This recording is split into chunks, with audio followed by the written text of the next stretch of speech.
కేంద్ర ప్రభుత్వం రాష్ట్ర ప్రభుత్వాలకు ఒక బిగ్ షాక్ ఇచ్చిందనే చెప్పుకోవచ్చు. రాష్ట్రాలకు విడుదల చేసే నిధులపై కేంద్రం ఒక కీలక నిర్ణయం తీసుకుంది.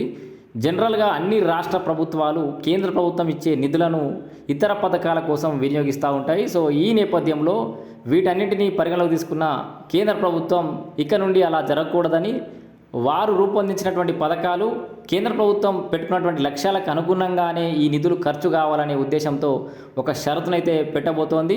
ఈ క్రమంలోనే వివిధ పథకాల కోసం కేంద్రం మొదటగా నిధులను మంజూరు చేస్తుంది, కానీ విడుదల చేయదు.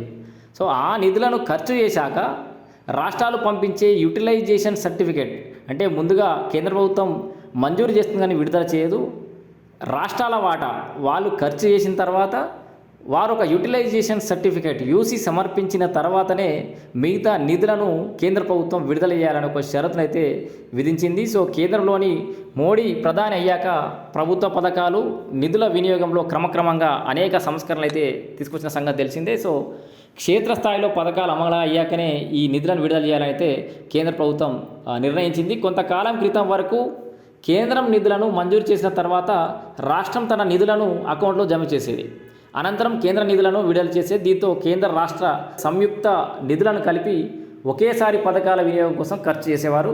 సో ఇక్కడ నుండి అలా కుదరదని తాజాగా కేంద్రం నిధులు మంజూరు చేస్తుంది కానీ విడుదల చేయదు.